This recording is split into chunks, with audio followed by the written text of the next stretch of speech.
好，那么今天小狼给大伙带来的是来自于我们的一个一控二，甚至是一控三、一控四的大神啊，给大伙表演的这么一个一控二的武将模式摊分儿。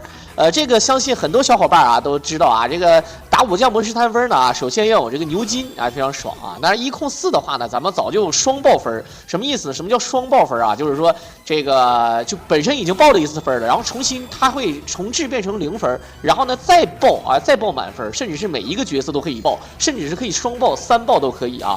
就是说双军师加上这个2个马超的这么一个组合啊，而且呢是一个人控制4个啊，而且还不是 TAS 是人脑。这个就非常厉害。那这个呢，咱们也是一控二了啊。可以看到呢，首先选择的是诸葛跟咱们的这个江东孙权啊，看着名字是孙权，不是孙策啊。一个霸王鳌州啊，我小时候感觉就是霸王鳌州这个名字啊，一次定江山，这好理解。霸王鳌州，这怎么听怎么像啊。这个特别有意思啊！首先呢，先给大家伙一个牛筋底儿的疙瘩鞋，主要就为了摊分啊。大家伙了解摊分这个目的呢，就是让它唰啊，这一点非常爽。在这里呢，很多人都了解啊，这个由于咱们是带复制的版本，所以说在这里呢，复制一手，诸葛亮呢用这个用这个八卦阵的各种复制，复制好牛筋，再加上这个咱们的这个气儿啊就可以。很多人说，那为什么一定需要双人啊？这一点呢，你往后看就了解啊。其实这个所谓的刷分啊，就是在小的时候游戏厅呢是很无聊。小的时候大家伙了解啊，有的人选择用这个诸葛亮啊，因为八卦阵呢是比较简单，它可以让这个 BOSS 一直停在这儿，也可以说像这个选一些类似于可以定屏的必杀，比如说像庞统啊、貂蝉啊之类也可以啊。反正呢，你可以定完屏，先复制，然后你就可以发现一件非常简单的一件事啊，就是你就干吧，哎，你就整吧，你就会发现就是各种简单啊，它比这个闯关模式还简单。好了，这回换成牛筋，双牛筋，看一下八卦阵配双牛筋，这个分儿直接落地，都换成牛筋过来啊，两个人都换。好，可以看到啊，这个一直在重置啊，主要是诸葛亮落地的时候，第一时间一定要练这个八卦阵，然后可以看到这个打连击，目前可以看到这个。这个玩法呢，可能给人一种感觉啊，就是说，哎，这个我上午也行啊。但主要它是一个人人脑一控二啊，大家会要了解啊，这可不是正儿八经的说，哎，小狼这个 TAS 嘛啊，这个不是 TAS 的话，它其实没有失误啊，这个基本上还是有点失误的。可以看到啊，由于有这个八卦阵，这个连招呢一直是在的啊，这几百连招一直是在的，所以说你可以看到这个爆分啊，这个摊分真的是很过瘾，打到500多，而且呢有这个伤害修正。落地呢一定要用这个牛筋啊，把这个自己这个对吧？你要用牛筋把自己这个第一点给砸下来。你要不是第一点砸下来的话呢，你刷没有用啊。第一点是一定要先打一下的，所以说用这个圆柱来打一点是可以。好了，再一个必杀，但是一下就死啊，这就无所谓。676连啊，主要是它就2管血啊，然后可以这样的话可以继续的复制啊。好，复制2个，然后2个人同时捡就可以，别多捡啊，多捡的话诸葛亮就没有了。这样的话，很多人说，哎，为什么不捡点那个什么那个军令状什么的啊？没必要啊，就是一个人复制神龙骨水，另外一个人复制牛筋啊，就完全搞定了啊！这就是一个纯过瘾，让你爽，让你摊分摊到爽的啊！可以看到过关只加100多万、200多万啊，这个分数完全不够看，因为你可以看到现在都已经对吧？这个孙权是4.5个亿，这个诸葛亮呢也是2亿多，对吧？好，这是3管血。这里面呢，由于不需要复制的话呢，那么这个时间就完全够用。所以说啊，这个3管血的话怎么说？砸过来，3管血能摊多少啊？我们看看啊。其实2个人还是有一定的失误啊。如果不失误的话啊，这个不是2个人啊，就是1控2这个操纵啊。那好，打4连啊，打4连，先砸1点，这是第1点啊，这个不用多说。然后呢？对吧？如果是一个人刷啊，一个人刷的话呢，那就是刷4下；2个人的话呢，就是一个人刷2下啊。好，可以再连，然后呢换下来诸葛亮，可以看到这个是真的是非常过瘾啊！最后能打出多少连，我们就图爽啊！这是一个非常爽的一个视频。但是这个牛筋手里拿的这个应该叫这个你很多人管它叫啥？它上面又有剪又有钩啊，对吧？这个钩剪，这个武器啊，很多人说可以叫手拿剪啊，可以叫单剪，对吧？这个很多人说这个包括有人像戟，是不是？你看它有戟那个头啊，反正叫吧都可以，应该叫戟啊，钩戟。这边是钩，那边是戟。好，这边打到700多连，孙权都已经9亿多了啊。好，这边复制，由于这个东西不太够，然后诸葛亮呢在这里啊就无所谓了啊，诸葛亮赶紧放这个神龙骨水，然后2个人就开始刷出去可以。目前可以看到2个人啊，这个打这个点数啊，诸葛亮是838，而孙权是853，打到999啊就满了啊。好，援助，这个连的过程当中还要给援助。那你说如果要是说2管血，这时间不够用了怎么办啊？2管血的话，时间应该是不太够用啊。好，复制一下，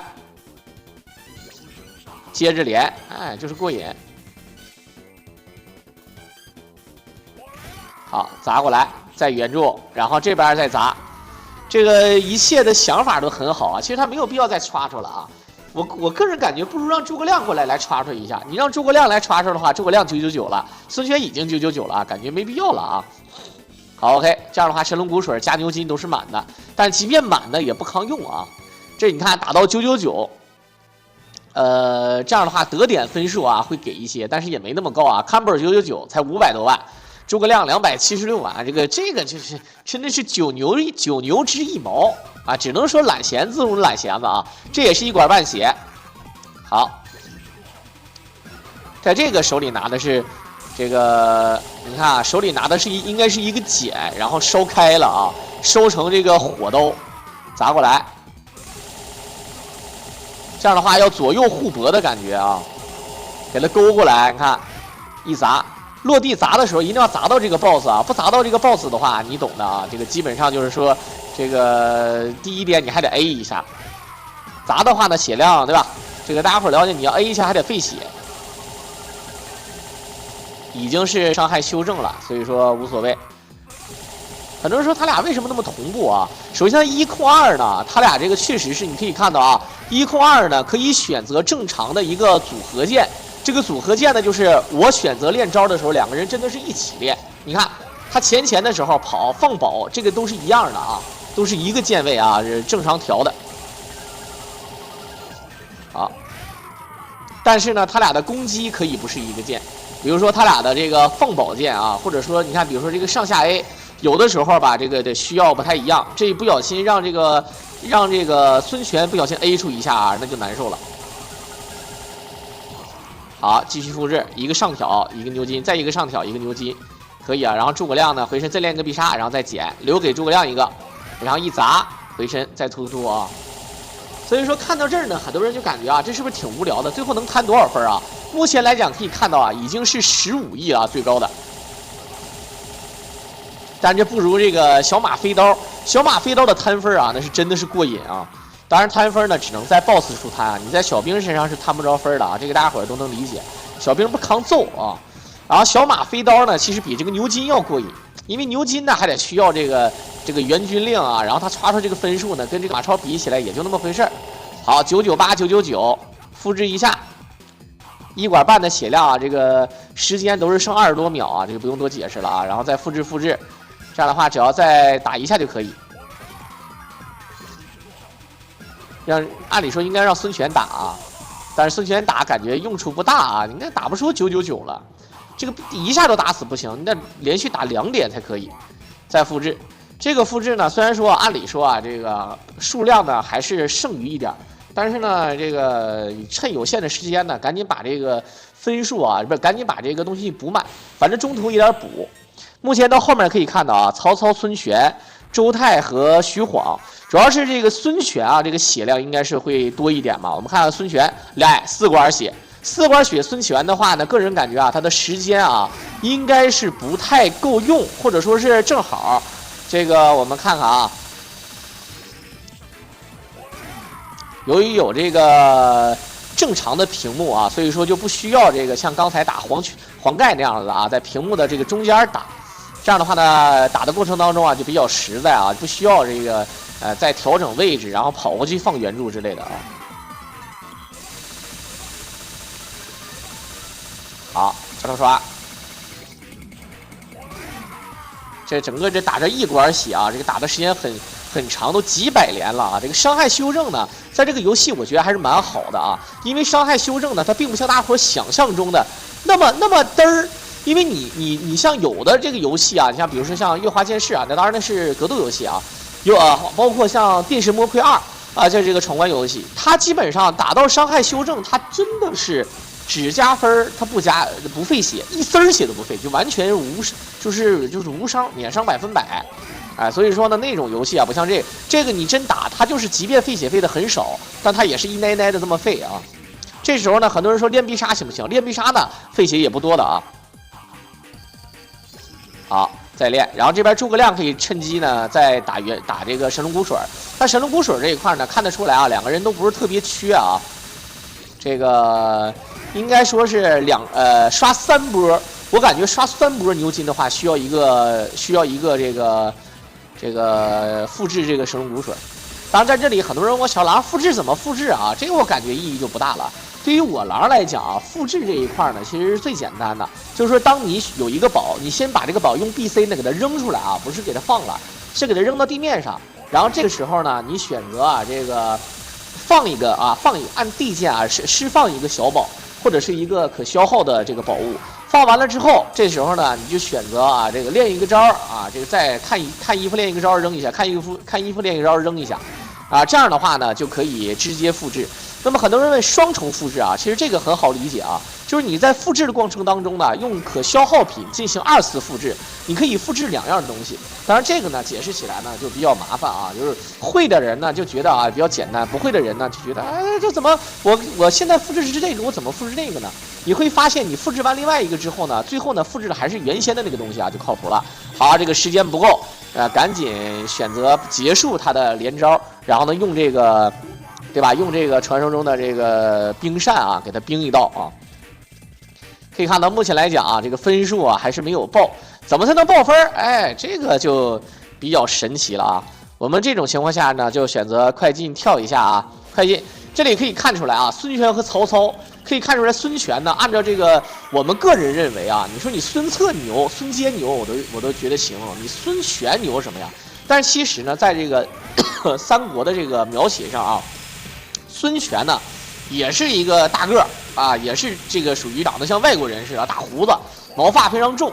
然后呢，但是有没有武力呢？个人感觉啊，你知道合肥逍遥津发生的故事之后，你就会觉得啊，他应该是没有那么牛啊，没有那么牛。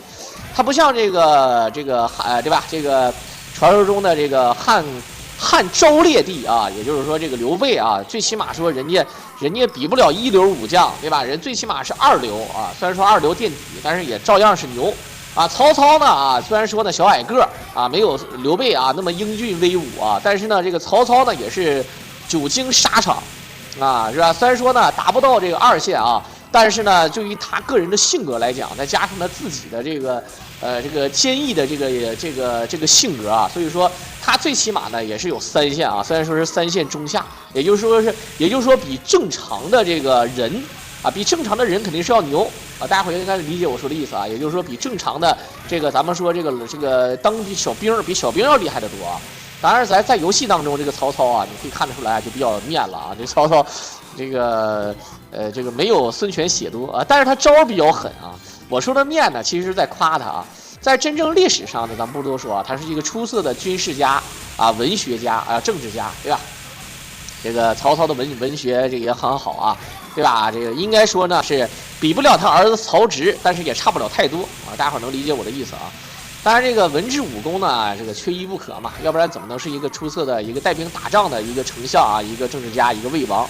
当然，我个人感觉，主要大家伙了解他还是好人妻啊，对吧？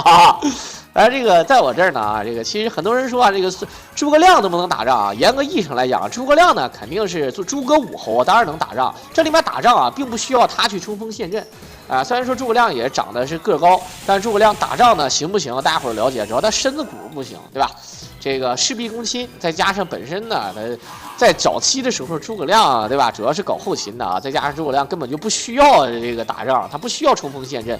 那对吧？这个，咱们说蜀势力的前期啊，那真的是强将如云。后期的时候呢，也不缺将，只是没缺强将啊。魏延算一个啊，对吧？姜维啊，什么马岱呀，对吧？演义当中张苞也挺厉害，但是这个真实历史中张苞可能稍微差点啊，什么关兴啊之类的啊，再加上后面还有一些，比如说神级的一些副将，比如像什么王平，对吧？这都是神级副将啊。但在这里跟大家伙说啊，其实这个在这里呢，我们很多人要问啊，这个说作为军事啊，作为谋略方面上谁厉害啊？这个东西呢就不用说了，之前我给大家伙解说过啊。你要作为打仗的谋略的话呢，其实啊，这个很多人说打仗以什么为主？以奇计奇策为主，还是以稳为主？我跟大家伙讲啊，如果作为军事的第一统帅的话，当然是以这个稳为主，因为他要对这个整个的自己的这个军队负责，对自己的这个势力负责啊，一失足成千古恨，以稳为主。但是呢，弱者呢，一般弱项的啊，就是势力偏弱一点啊，或者说是拖不起的这种人，就要以奇策为主。所以说，你像这个曹操啊，这个在前期的时候呢，他是非常依靠像这个西日才啊，像这个郭嘉这样的啊。所以说，很多人都说啊，郭嘉很厉害啊，这个咱不可否认啊。但事实上呢，要说王佐之才，还得是像荀彧啊、诸葛啊这种，啊，甚至是包括庞统啊，对吧？这种人。但是说咱说，唠这个军师啊，就这个打仗啊，就是出奇策啊，诸葛亮可能是差一点。这也就是说，诸葛亮你看在子午谷这块啊，可能跟这个魏延啊，并不是特别的合得来啊。魏延打仗也确实没毛病，但是呢，这个很多人说啊，子午谷的时候后面有一个人。是高迎祥是不是谁呀啊？是吧？还是谁的啊？这个替他走过一次，然后失败了。但是呢，这个时也运也，那个时候吧，你像夏侯茂那个时候，那真的是无所谓。你真派出这个魏延的话，还真没准成了啊！这大家伙能理解我说的意思啊？那可能就改写历史了啊。但是小说是小说，历史啊。再加上这个很多人问啊，小狼啊，那武将到底是谁厉害？其实真实历史呢，他可能没有一个所谓的上阵说啊，小兵这个后面站着加油啊，什么张将军加油，吕将军加油啊，对吧？啊，这个张将军牛逼，对吧？然后两个人上去打，你骑个马咣咣打几个回合，最后又拔河比赛什么的啊，这个很少啊。我个人跟大家伙说啊，就基本上是，不是没有，少的又少，而且打仗基本上都是那种副将，他有一种武将专门上去跟人打的啊，他并不是说这个主将说我牛逼，我上去我就跟你干啊，这个很少。当然咱们讲演义也没有毛病啊，讲演义的话呢，这个就是类似于像包括像隋唐演义，那对吧？那肯定是要有武将单挑啊，那肯定牛啊，对吧啊？好，可以看到啊，因为最后呢还有一个这个徐晃的一个 BOSS， 然后呢打得好的话，后面还会有隐藏 BOSS 啊，大家伙能理解吧啊？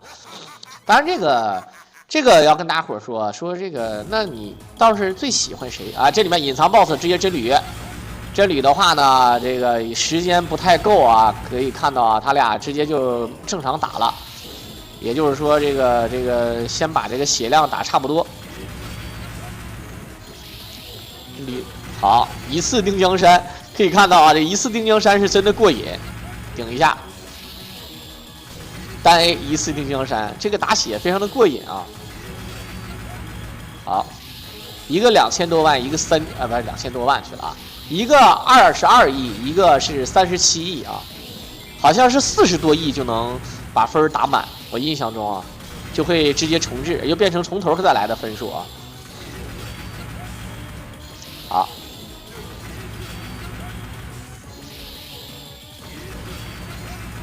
感觉这个一次定江山跟这个张飞的这个神龙摆尾有什么区别？我个人感觉就是一个可以定平的神龙摆尾啊。好，先复制牛筋。OK， 还剩下一个 BOSS 啊，不知道要不要打这个大象啊？我印象当中，如果是打双武将啊，咱们可以，这是单武将模式啊，打双武将模式应该是真吕布加大象，是不是啊？或者说打2回啊，这个我不太懂。中间的时候打1回，然后最后的时候又打1回。好，徐晃，徐若瑄啊，徐晃字若瑄。好，这个可以刷。这里面这个徐晃手里拿着大炼狱啊，真的是很过瘾啊。徐晃呢拿的是斧子啊，这一点呢也是符合这个《三国演义》里的描写。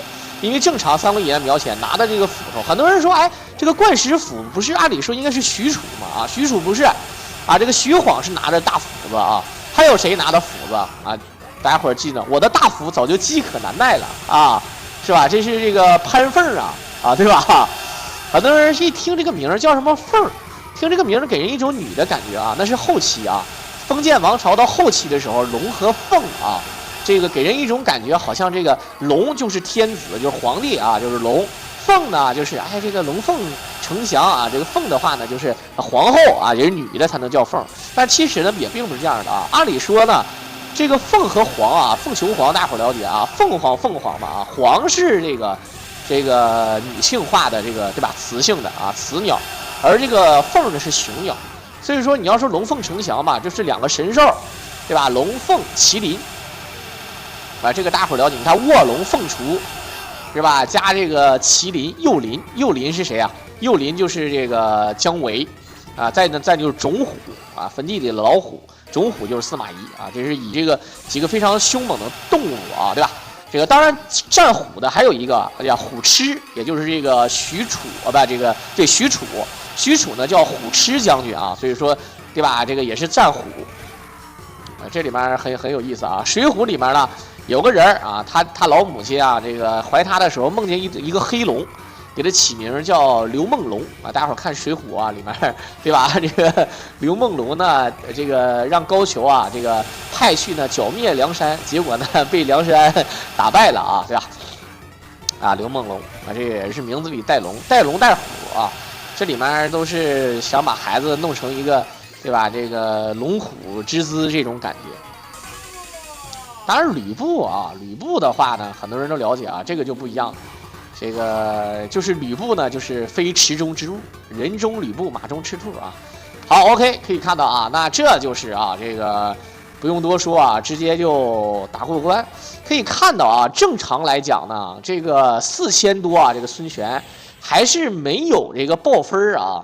我印象当中是4000多吧啊，然后就会报分，然后这个报分呢就会感觉就非常的过瘾。